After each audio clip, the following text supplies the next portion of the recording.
Now that we have seen the basics of the program, I'm going to show you how to do something a bit more complicated. So in this video, I'm going to write a very short code in C that will produce some data, and I will build, thanks to this tool, I will build a set of commands that will be used to automatically send my code from my computer to a remote machine.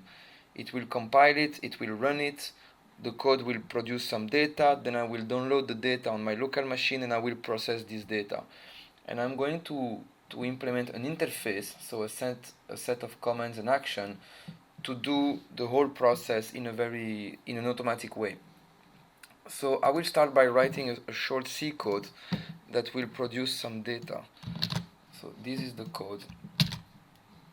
Okay, so what it does, there is a for loop that increments a counter I from 0 to 100. It produces data 1, which is equal to I, a data 2, which is equal to the I times I, and a data 3, which is the cube of I. And then it printfs on the screen. This is the first data with the first data, and the second one, and the third one. So this code will be used to produce some numbers. I'm going to save this code in a folder that I have created on my desktop, which is called demo. And here you can see my demo.xml file, which is the interface that I'm using now. And I will call it numbers.c.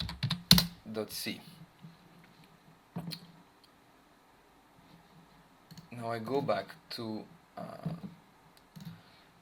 the program here, and the first step to do is to send this code on the remote machine. So for that I'm going to define a new command, which is connect to the remote machine with SSH.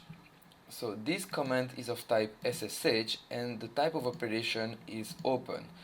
So this is a type of operation which is used only to open a connection with the remote machine. You see that the syntax is the IP followed by the port number, the username, and the password.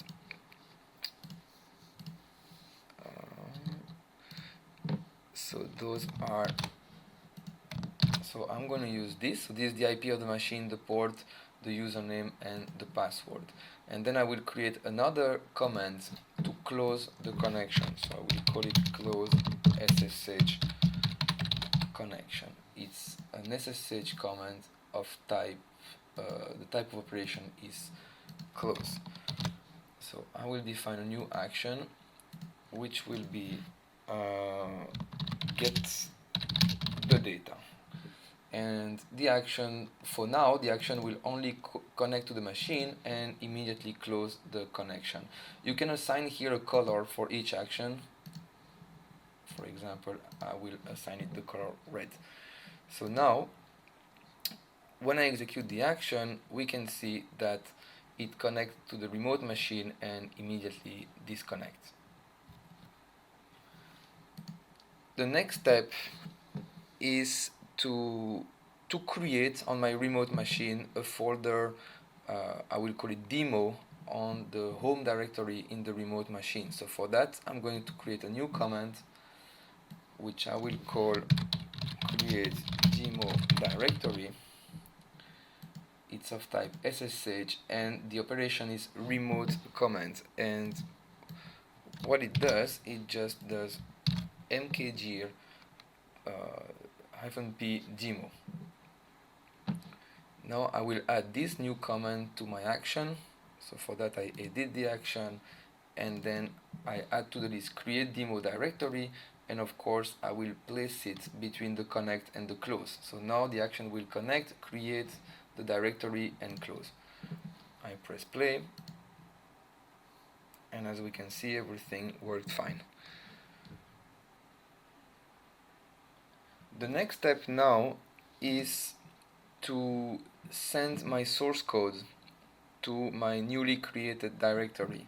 So for that I'm going to create a new command, which is of type sftp, and the first step is to open the connection. So I'm going to open the sftp connection. This is a command of type SFTP and the operation is open, and there is nothing to write here. It will just open the connection. I will directly write another command which will close the connection, close the SFTP connection. This is a command of type SFTP and the operation is a close. And the third one, I will upload my source code to my folder demo on the remote machine. So I will call this command upload the source code.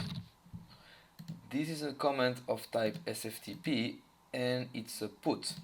So as you can see here, the syntax of a put is first to write the local path followed by a semicolon followed by a remote path. The local path and the remote path can be a single file, or it can be the path to a folder, in which case the entire folder will be uploaded to the remote machine. And I can write more than one line with this syntax, meaning that I can send a set of files or a set of folders. So here I'm going to send my file numbers.c, which is in this folder demo on my desktop, to the folder demo on the remote machine. Now in the action, I'm going to add these three commands to the action. So the OpenSFTP connection has to be created. The SFTP connection has to be opened after you have opened an SSH connection, because the SFTP is built will reuse the SSH connection. So I will connect to the remote machine with SSH, then I will create my demo directory. I will open the SFTP connection, then upload the source code, then close the SFTP connection, and then close the SSH connection. Let's try. Okay, everything has worked normally. Now that the source code is on the remote machine, the next step is to compile the program. So I'm going to create a new command which I will call compile the program. It's a command of type SSH and the operation is a remote command. And here I'm simply going to call GCC. So far all the commands have been a single lines, but you can actually write a whole script here. You can write a lot of lines. I prefer to write short commands and then to assemble them when I create the actions. But if you want, you can create a unique command that does several things. Here I prefer, for example, to create a command to compile the program and another one to execute it. But obviously after compiling it into these executable file numbers, I could directly execute the program here. But I will create two separate commands. So I will create directly the next command, which is execute the program.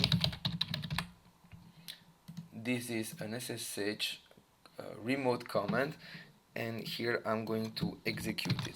I'm going to execute it and I'm going to store the output of this program into a file output.txt. So let me add this to the action now.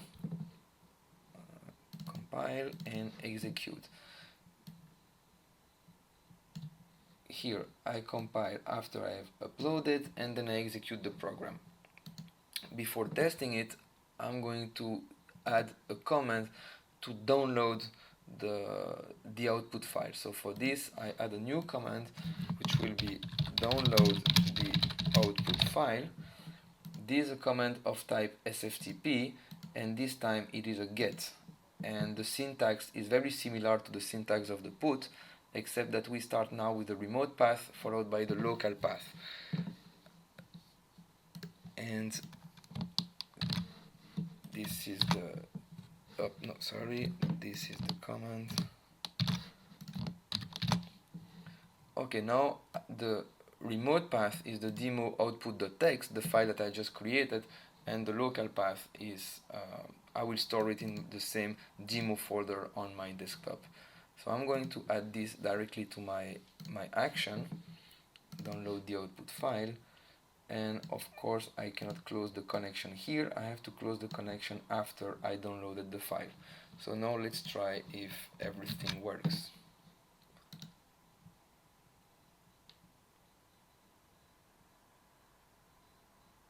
Yes, and now if I go to my desktop and I open my demo folder, I have the output.txt file with the output of my C program. Now the next step that I want to do is to process this information. So suppose that this executable file creates a lot of data and you want to process it.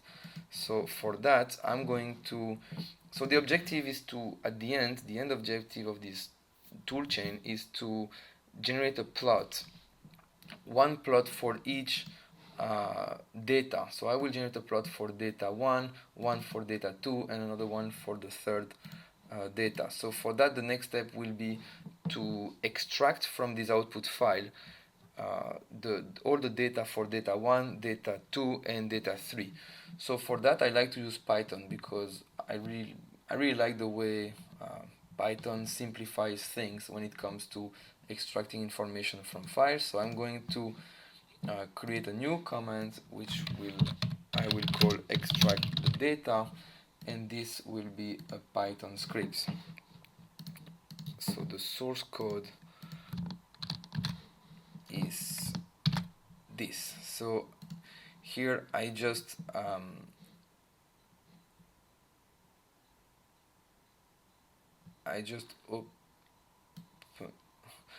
create three output file, data 1, data 2, data 3, and the code open the output files and then extract the three numbers in every line, and it writes in the output file it's gmo and not gmo1 here. So it opens this output file and create data 1, data 2, data 3.txt. So for every line in the output file, it will extract the three numbers and write in the output file 1 the first number, in the second file the second number, and in the third file the third number. So now I'm going to add this to my action. I can do this after I close all the connections. Let's see if it works.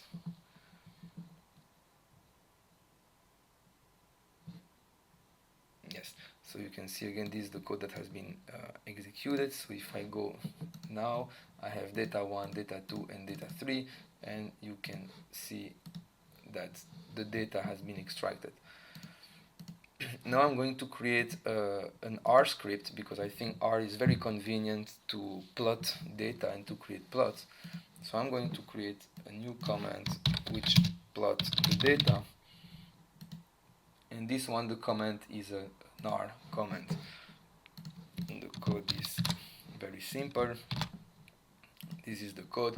So it creates a first PDF plot1, and it will simply scan the data in data1.txt and with the title data1, and it will create these three PDF. And then what I can do to finish, if I want to automatically open the PDF, I'm going to create a last command which I will call open the PDF, and this will be a shell command. So that's something that will be executed on my local machine, and here I will simply call my Acrobat Reader, and I will open these three plots.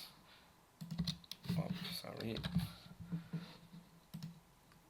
And here I have to change this as well.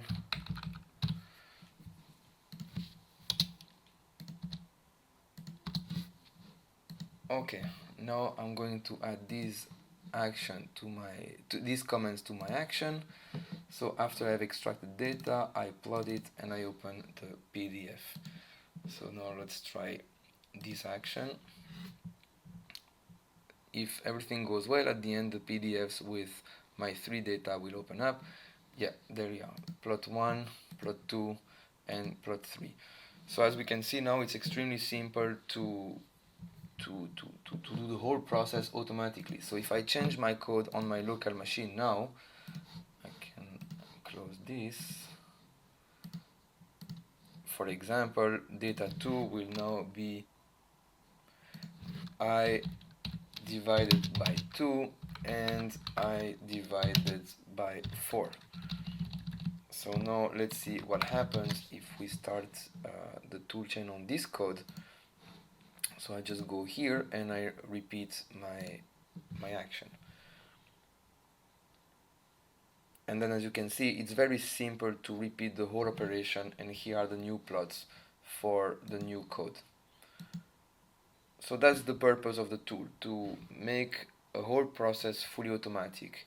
And in the next video, I'm going to show you the full interface and the entire toolchain that we have developed in pSocrates for the timing analysis, and how we have made the entire process very simple, very automatic, just by clicking a button, do the timing analysis, and every step will be executed in the background.